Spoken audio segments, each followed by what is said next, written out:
Dust and broken metal floated in silence at the edge of a star system nobody claimed. A survey ship called the Long Reach moved slowly through this graveyard of old wrecks, its scanners sweeping the dark for anything worth selling. The ship belonged to a group of traders called the consortium, and its job was simple: find scrap, log it, and move on. Tully sat at the signal station, half asleep, watching numbers scroll past on her screen. She was young for her job, barely out of training, and most nights on this ship were boring. Debris fields did not talk back. They did not do anything except sit there, cold and dead, waiting to be picked apart. Then her screen changed. A thin line spiked up from the noise, steady and repeating, like a heartbeat that refused to stop.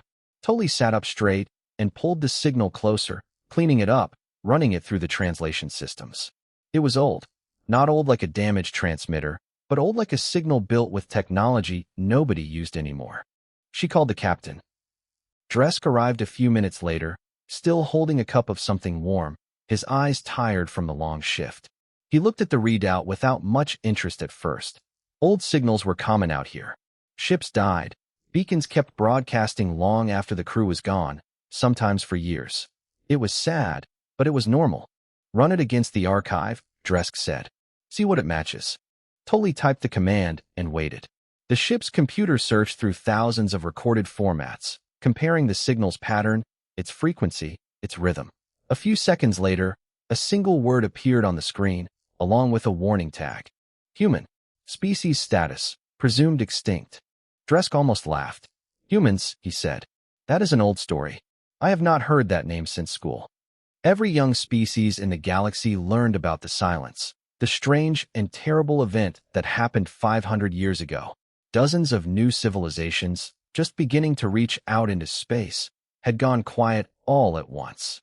Nobody fully understood what caused it. Some species were destroyed. Others simply vanished from every record, their worlds burned or abandoned, their transmissions cut off in an instant. Humans were one of the names on that long list of the lost. It is probably an old wreck, Dresk said.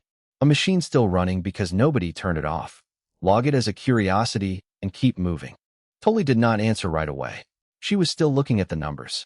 Captain, she said slowly, this signal has been running the whole time. Not started once and left alone.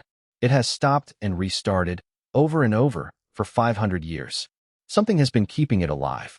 That got Dresk's attention. Machines did not fix themselves. Batteries did not last 5 centuries. Whatever was out there, if it was truly this old and still working, it was not simply a leftover. Somebody, or something, had been maintaining it. Dresk set his cup down. Where is it coming from? Tully pulled up the coordinates. The signal led toward a small, burned world nearby, one with the unmistakable scars of an old space battle frozen across its orbit. Broken ship hulls drifted like slow ghosts around the planet, locked in ancient, silent positions. It was the kind of place traders avoided, not because of danger, but because it felt wrong. A graveyard nobody wanted to disturb. Set a course, Dresk said finally. Curiosity had won over caution, as it usually did with him. Salvage rights are salvage rights. If there is a beacon still working after 500 years, either it is worth something, or it is worth understanding. Maybe both. The Long Reach turned slowly and began moving toward the wreckage field, engines humming low and steady. Tully kept the signal locked on her screen the entire way, watching that patient, steady pulse. It did not sound desperate. It did not sound broken. It sounded, strangely, like something waiting. As they got closer, more details appeared. Most of the debris was old and cold, exactly what they expected. But near the center of the field, half hidden behind a large piece of broken hull, sensors picked up something small and mostly intact. A pod, battered, patched, and clearly rebuilt many times, but still holding together. Rada, the ship's cautious second officer, leaned over Tully's shoulder to look. 500 years, she muttered. No standard system runs that long without help. Somebody has been repairing that thing. Or something, Dresk said. Tully adjusted the scanners, sharpening the image, trying to see past the scorched metal and dust. For a moment, static filled the display. Then it cleared. Faint. Weak. But there. Life signs. The bridge went quiet. Everyone stared at the small blinking marker on the screen, the one that should not exist, the one that meant something living was still inside that ancient, broken pod. 500 years of silence from an entire species, and yet here, drifting alone in a forgotten battlefield, something was still alive. Dresk stood slowly, all traces of tiredness gone from his face. "Prepare a boarding team," he said. "Careful and slow. Whatever that thing is, whoever it is, it has survived 5 centuries out here completely alone." The long reach drew closer to the wreck. Engines quiet now, drifting the last distance the way a hunter moves towards something fragile. Nobody on the bridge spoke. They simply watched the little pod grow larger on the screen, patched and scarred and impossibly still working. Whatever waited inside that shell had outlived its entire world, and it was still calling out, after 500 years, hoping somebody would finally hear it. The boarding team moved through open space in 3 small suits, lights cutting narrow paths through the dark. Rada led them, her hand steady on the cutting tool, her eyes fixed on the pod ahead. Up close, it looked even stranger than it had on the scanners. The hull was a mess of mismatched plates, some clearly not part of the original design. Somebody had welded on pieces of other wrecks over the years, patching holes with whatever scrap was nearby. "This was not built to last 500 years, Rada said over the comm. "It was rebuilt to last 500 years. There is a difference." She reached the outer hatch and ran a scan. The locking mechanism was old, but it still worked, still sealed tight against the vacuum. Whoever was inside had kept it in working order the whole time. The cutting took almost 20 minutes. Metal this old should have been brittle, but it held firm, reinforced layer after layer. When the hatch finally opened, cold air rushed out in a thin cloud of frost, and the team floated inside. The interior was small, barely enough room to move. Every wall was covered in scratches, thousands of them, arranged in neat rows like someone had been counting days. Near the back of the pod, a stasis chamber sat glowing faintly, its systems old but still running, patched together with wires that clearly did not belong to the original design. Rada moved closer and looked through the small viewport on the chamber. Inside, frozen in place, was a person, not a machine, not a recording, a living being, pale and still, wrapped in some kind of insulating fabric. "Captain," she said quietly, "you need to see this." Dresk arrived a few minutes later, moving carefully through the tight space. He looked at the stasis chamber for a long moment, then at the walls, running his fingers over the countless scratched marks. "How many are there?" he asked. Toli, who had come along despite Dresk's early objection, began counting sections of the marks, doing quick math in her head. "If each mark is a day," she said slowly, "this could be centuries. It matches the timeline." Rada pulled up the chamber's internal logs, translating what she could. The records showed something remarkable. The occupant had not simply gone to sleep once and stayed that way. The system had been shut down and restarted many times, each cycle lasting years, sometimes decades. Each time, according to the logs, the sleeper had woken briefly, performed repairs, checked the beacon, and gone back under. "This is not a survivor who got lucky," Dresk said quietly. "This is someone who chose to keep surviving. Again and again." They found a small data drive tucked beside the chamber, filled with short recorded messages, some barely a few seconds long, others longer. Toli played one, her hands trembling slightly. A tired voice spoke in a language none of them understood, but the tone was unmistakable. Determination. Exhaustion. A promise being repeated over and over, like a habit that refused to break. "We need to get this pod onto the ship," Dresk said. "Carefully. No sudden moves, no rushing the process. Whoever is in there has already survived worse than us handling this wrong." It took hours to secure the pod and bring it aboard the Long Reach without disturbing its fragile systems. Once inside the ship's medical bay, engineers and the ship's small medical staff worked carefully, connecting the ancient stasis chamber to modern monitoring equipment, watching vital signs that, against every expectation, were still steady. Rada stood at the edge of the room, arms crossed, watching the numbers on the screen. "Do we wake it up?" she asked. "Or do we study it first?" "It," Dresk repeated. "Not it. Whoever this is has spent 500 years keeping themselves alive out there, alone, with nothing but scrap and willpower. That is not a specimen. That is a person." Toli agreed instantly. "If it were me," she said, I would want someone to wake me up, not leave me in a box being studied. Dresk was quiet for a long moment, weighing the risk.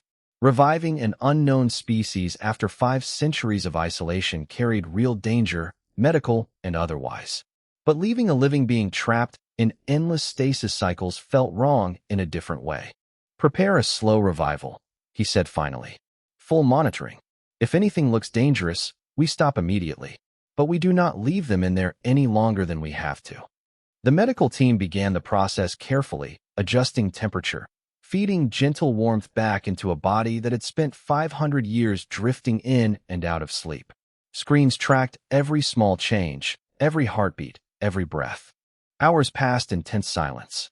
The whole crew, even those with no reason to be there, found excuses to walk by the medical bay, curious about the impossible sleeper finally waking after so long. Then, without warning, the numbers on the monitor jumped. A soft hiss escaped the stasis chamber as its old seals finally released. Steam curled into the air. Inside the fog glass, something moved. Fingers twitched. A chest rose and fell with a slow, deliberate breath. Tully leaned forward, holding her own breath. Behind the frosted glass, eyes opened for the first time in 500 years. The glass slid open with a low mechanical groan, and cold air spilled out into the warm medical bay. Nobody moved. Nobody spoke. All eyes were fixed on the figure sitting motionless inside the chamber, chest rising and falling in slow, steady breaths. He opened his eyes fully and blinked against the light. For a long moment, he simply sat there, unmoving, studying the room. His gaze moved from the medical equipment to the unfamiliar faces standing around him, then to the exits, then back again, quick and precise, like he was building a map in his head before deciding what to do next. He is calm, Rada whispered, surprised. Too calm. Most beings, waking from any kind of long stasis, showed panic, confusion, fear. This man showed none of that. His breathing stayed even. His eyes stayed sharp. He moved his fingers slowly, testing them, then his arms, then shifted his weight, checking his own body the way someone checks equipment before trusting it. Tully stepped closer, careful and slow, holding up the small translation device the ship used for first contact situations. "Can you understand me?" she asked gently. There was a pause. Then a voice, rough from disuse but steady, answered through the translator. "Yes." "How long?" Not a full sentence. Not even really a question, more like a demand for information, direct and to the point. 500 years, Dresk said, stepping forward. "You have been drifting for 500 years. The man's face did not crumble the way they expected. Instead, something quieter passed over it, something controlled, like grief being folded up and put away for later. He nodded once, slowly, as if confirming something he had already suspected. "My name is Daniel," he said. "Where is Earth?" Nobody answered right away. Dresk exchanged a glance with Rada before speaking carefully. "We do not know. Your species has been listed as lost since an event called the Silence. Nearly 5 centuries ago. No contact has been recorded since." Daniel absorbed this in silence. His jaw tightened slightly, the only visible sign of the weight behind those words.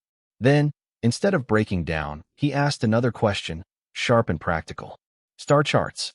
Do you have current star charts?" Tully blinked, caught off guard by the request. "You want to see maps? Right now?" "Yes," Daniel said simply. Rada brought up a display, and Daniel studied it with intense focus, tracing old routes with his eyes, comparing them silently to something only he remembered. His movements were efficient, almost military in precision, the way someone trained for command might behave under pressure. "You are not acting like someone who just lost everything," Dresk said carefully. Daniel looked at him, and for the first time, something tired flickered behind his calm expression. "I lost everything 500 years ago," he said quietly. "I have had a long time to get used to it." The crew exchanged uneasy glances. This was not simply a rescued survivor confused and frightened by a new world. This was someone who had faced this exact loss over and over, every time he woke from stasis, only to return to sleep and wake again to the same silence. Tully, unable to hold back her curiosity, asked gently, "Why did you keep waking up? Why not just stay asleep and let time pass?" Daniel's eyes moved to her, steady and clear. "The beacon needed maintenance," he said. Power systems fail. Wiring breaks. If I stayed asleep the whole time, the signal would have died decades ago. So I woke up when I had to. Fixed what needed fixing. Sent it out again. Went back under. For 500 years, Rada said, almost in disbelief. For as long as it took, Daniel replied simply, as if this were the most obvious thing in the world. Dresk studied him carefully, seeing now not just a survivor, but someone who had turned survival into a discipline, a duty repeated without complaint across centuries. It was almost impossible to imagine the sheer patience it must have taken, the loneliness of waking again and again to nothing but silence, and choosing every single time to keep going anyway. Daniel shifted slightly, testing his strength, clearly still weak from the long stasis, but pushing through it with quiet determination. "The beacon," he said, his voice firmer now, more urgent. "Is it still transmitting? Did anyone else's signal ever answer back?" The question hung in the air, heavier than anything said before it.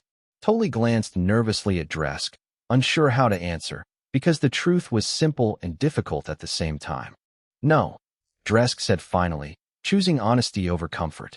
"In 500 years, across every record we have access to, no other human signal has ever been detected. Yours is the only one." Daniel was silent for a long moment. His hands, resting on the edge of the stasis chamber, tightened slightly, knuckles going pale. But his face remained composed, his breathing steady, even as something painful clearly settled behind his eyes. "Then I kept it running for nothing," he said quietly, almost to himself. "No," Tully said quickly, surprising even herself with the certainty in her voice. "You kept it running until someone finally came. That is not nothing. That is everything." Daniel looked at her for a long moment, something unreadable passing across his face. Then, slowly, he nodded, as if allowing himself, just for a moment, to accept that maybe 5 centuries of solitary effort had not been wasted after all. Outside the medical bay, the ship's systems hummed quietly, carrying them steadily through the dark, while inside, a man who had outlived his entire world sat quietly among strangers, beginning to understand that his long, lonely watch might finally be over. 3 days passed before Daniel had the strength to walk on his own, without support. The ship's medical staff monitored him closely, adjusting food and treatment slowly, careful not to shock a body that had spent 5 centuries drifting between sleep and survival. During this time, he answered questions when asked, but offered little on his own, as if speaking too much might use up strength he needed elsewhere. It was Dresk who finally sat down with him properly, choosing a quiet room away from the busier parts of the ship.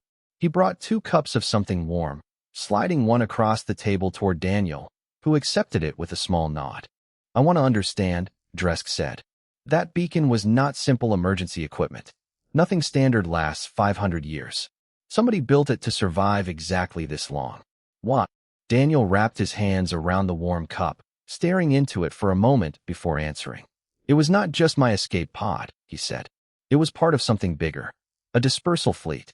"Dispersal fleet," Dresk repeated slowly.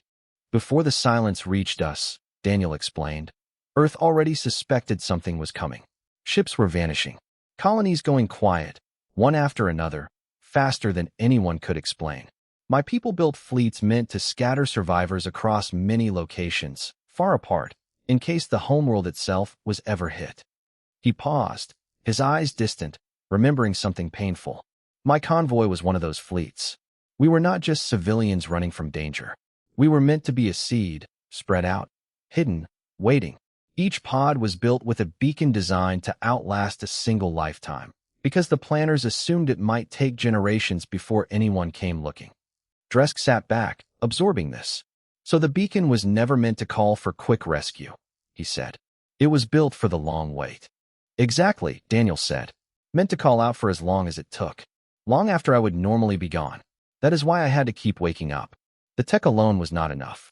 It needed maintenance a machine could not do by itself." "And the convoy?" Dresk asked carefully. "What happened to it?" Daniel's expression tightened, just slightly. "We were ambushed near this system. I do not know by what. Something fast, something that hit before we even had proper warning. My pod launched during the attack. I do not know if any other pods made it out. I never got confirmation, not once, in 500 years." The room fell quiet. Dresk understood now why Daniel's first question after waking had been about other signals. He had not simply been checking for rescue. He had been checking to see if any of his people had survived at all. "You never gave up," Dresk said quietly. "Even without proof anyone else made it." "Someone had to keep the signal alive," Daniel said simply. "In case they did." Later that day, word of the discovery reached beyond the Long Reach's own crew. A routine status report, sent automatically through consortium channels, mentioned an unusual salvage find, a living being recovered from an ancient escape pod. It was meant to be a minor entry buried among hundreds of similar reports. It did not stay buried for long. Rada came to Dresk's quarters that evening, her expression tense. "A consortium patrol ship has changed course," she said, "heading toward our position. They are asking about the salvage report, specifically about the living recovery." Dresk felt a familiar unease settle in his chest. The wider consortium was not always kind to discoveries that could not be neatly categorized.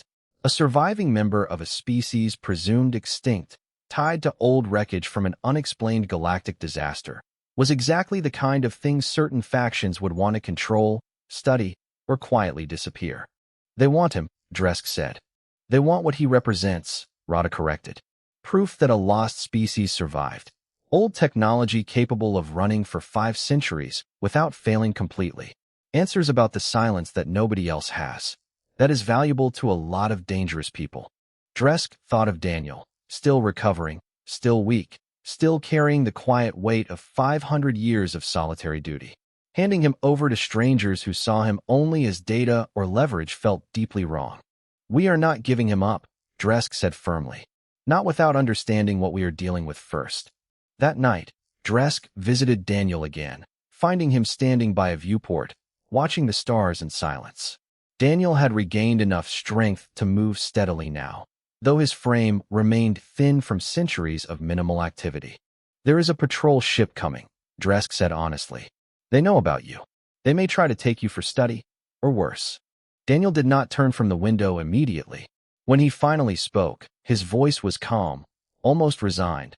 The voice of someone who had faced far worse odds alone in the dark. "I did not survive 500 years just to become a specimen in someone's lab," he said quietly. Dresk nodded slowly. "Then we do not let that happen." Daniel finally turned to face him, something sharp and steady returning to his eyes, the same quiet resolve that had kept a beacon running for 5 centuries. "Then we had better decide what we are going to do about it," he said, "before they arrive." Outside, the stars continued their slow drift, indifferent to the tension building aboard the small trading vessel. Somewhere beyond them, a consortium patrol ship adjusted its course, closing the distance, unaware that the man they were hunting had already survived far worse than them. The patrol ship appeared on the Long Reach's sensors early the next morning, a sleek gray vessel far more advanced than the aging trader. Its markings identified it as consortium enforcement, the kind of ship that rarely showed up for polite conversation. Dresk stood on the bridge, watching the approaching vessel with a tight jaw. "They are hailing us," Toli said, her voice tense. "Answer it," Dresk said. The screen flickered to life, showing an officer in a crisp consortium uniform, his expression cold and businesslike. "Long Reach, this is Enforcement Vessel Talon. You are carrying an undocumented biological recovery of significant interest. Prepare to transfer the subject for official processing." Dresk kept his voice level. "The individual you are referring to is not cargo. He is a living being, recovering from a serious medical condition. Transfer at this time would be dangerous." "That is not your decision," the officer replied flatly. "Prepare for boarding." The channel closed. Dresk turned to his crew, all eyes on him. "They are not asking," he said. "They are telling." Rada was already moving. "Engines are ready. We cannot outrun a patrol vessel in open space, but if we can reach the old debris field before they lock weapons, we might be able to lose them in the wreckage." "Do it," Dresk said. The Long Reach lurched forward, engines straining as it turned sharply back toward the graveyard of broken ships they had left only days earlier. Behind them, the Talon adjusted course immediately, closing the distance with terrifying speed. In the medical bay, Daniel felt the ship shudder and knew immediately something was wrong. He pulled himself upright despite the doctor's protests and made his way toward the bridge, moving carefully but with clear purpose. He arrived just as a warning alarm blared across the room. "They are powering weapons," Tolly said, panic edging into her voice. Warning shot across the bow. Daniel studied the tactical display for only a few seconds before speaking. "Your engines. What is their maximum output compared to standard operation?" Dresk blinked, surprised by the sudden calm. Practical question in the middle of chaos. "Why does that matter right now?" "Because if you push past standard limits, even briefly, you gain a burst of speed they will not expect," Daniel said. "I have seen instrument panels like this before. Older tech, similar layout. Your systems have more capacity than your operators are using." Rada glanced at Dresk, uncertain but desperate. "It is risky. Could damage the engines." "Do we have a better option?" Daniel asked simply. Dresk made his decision fast. "Do it. Overclock engines, emergency burst." Rada's hands flew across her console, forcing power beyond safety limits. The ship groaned under the strain, then suddenly surged forward with a burst of speed nobody expected, throwing them deeper into the debris field just as weapons fire streaked past where they had been seconds before. Wreckage loomed on all sides now, twisted hulls and broken metal drifting in silent chaos. Tolly struggled to navigate the tight spaces, sweat forming on her brow despite the cool air of the bridge. "They are still following," she said. "Slower here, but still tracking us." Daniel moved closer to the display, eyes narrowing as he studied the field layout. "There," he said, pointing to a dense cluster of larger wrecks. "If you cut engine power completely for a few seconds as you pass through there, your heat signature drops. Their sensors will lose you in the wreckage's own residual energy readings." "That is insane," Rada said. "No power means no maneuvering. We could hit debris." "You could," Daniel agreed calmly. "Or you could get caught. Choose quickly." Dresk looked at Tolly, then at Daniel, weighing 5 centuries of quiet, patient survival against the safer instincts of standard procedure. "Do what he says," he said finally. Tolly guided the ship carefully toward the wreck cluster, timing the approach exactly as Daniel instructed. At the critical moment, she cut power completely, plunging the bridge into dim emergency lighting as the long reach drifted silently through the twisted maze of broken hulls, momentum alone carrying them forward. Behind them, the Talon's sensors flickered, confused by the sudden drop in readable energy signatures blending into the wreckage's own background noise. The patrol ship slowed, searching, uncertain, before finally choosing a different direction, moving away from their actual position. Minutes passed in tense silence before Tolly finally exhaled. "They are leaving the area. We lost them." A quiet cheer broke out across the bridge, relief flooding faces that had been tight with fear moments earlier. Dresk allowed himself a small, tired smile before turning to Daniel, who stood calmly near the display, showing no sign of triumph, only quiet focus. "You did that without panic," Dresk said. 500 years alone, and you handled a crisis like it was routine." Daniel shrugged slightly, though exhaustion was clearly settling into his frame now that the danger had passed. "When you spend that long depending only on yourself," he said, "panic becomes a luxury you cannot afford." Tolly approached him, still catching her breath, looking at him with something close to quiet admiration. "Thank you," she said simply. "We would not have made it without you." Daniel gave her a small, tired nod. "We would not have made it without your cruise ship," he said. "Skill only works if there is something worth using it on." As the adrenaline faded, Dresk understood something important now. They had crossed a line by resisting a consortium enforcement vessel, and there would be consequences eventually. But looking at Daniel, standing quietly amid the aftermath of chaos he had helped them survive, Dresk found he did not regret the decision at all. "We are marked now," Rada said quietly. "They will not forget this." "No," Dresk agreed, looking toward the stars ahead. "But neither will we forget what he has already survived. If they want him, they will have to work harder than that." Daniel said nothing, simply watching the stars drift past the viewport, his expression unreadable, already thinking, as he always did, about what needed to happen next. 2 weeks passed before the Long Reach found a quiet corner of space to rest, far from consortium patrol routes, hidden behind a cluster of slow-moving asteroids.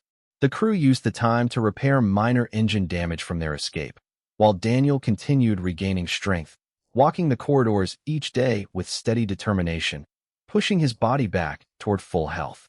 He had grown familiar with the crew by now. Tully often sought him out during quiet hours, curious about old human history, listening carefully as he shared small fragments of memory, careful never to reveal too much sorrow behind his calm descriptions. Rada, though still cautious by nature, had grown to respect him, especially after watching his calm handling of the chase through the debris field. It was during one of these quiet evenings that Daniel approached Dresk with a request that surprised him. "I want to rebuild the beacon," Daniel said. "Not repair it. Rebuild it. Stronger, wider range, using your ship's systems." Dresk studied him carefully.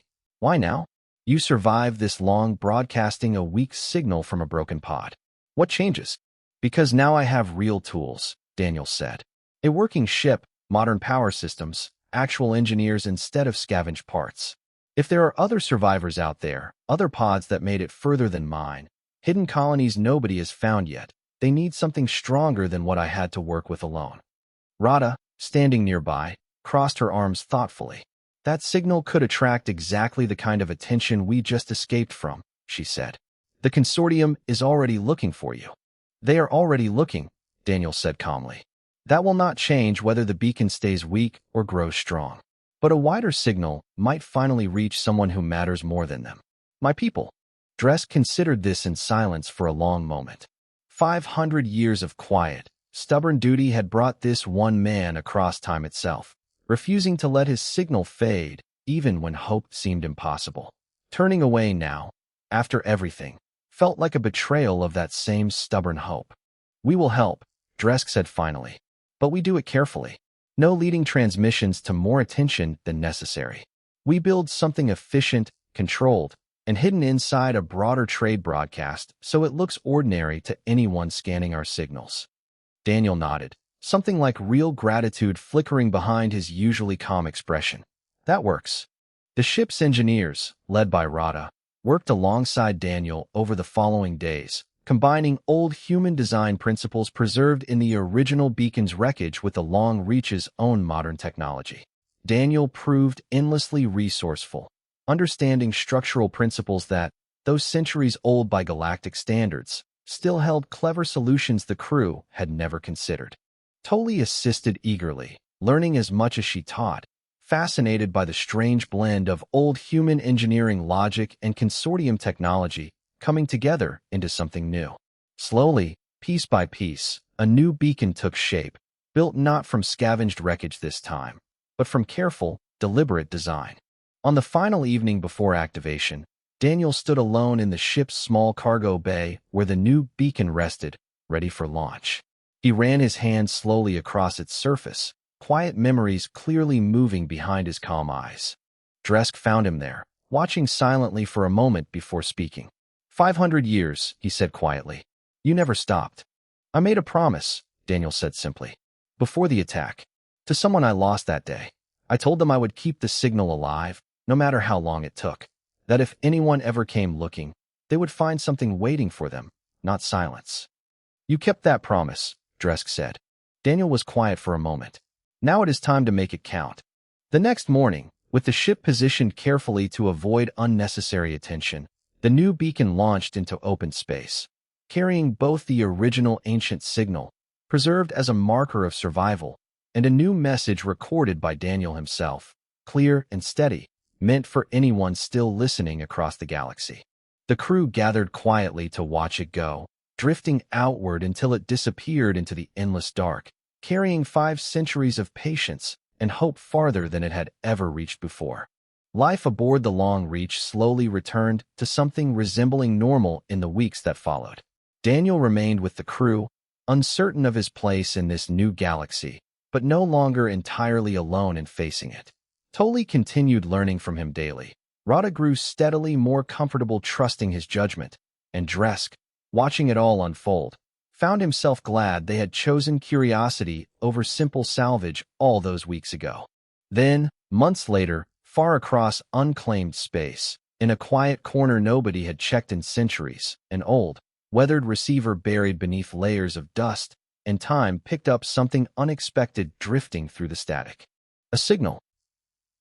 Familiar in structure, ancient in origin, yet carrying something new layered within it, a message clear and deliberate, reaching out across the dark after 500 years of silence. Somewhere, deep beneath forgotten wreckage, old systems flickered weakly back to life, responding for the first time in centuries to a call that refused to ever truly die. Daniel's watch was not over. It was only just beginning again, this time, with the very real possibility that somewhere out there, after 500 long years, someone might finally be listening back.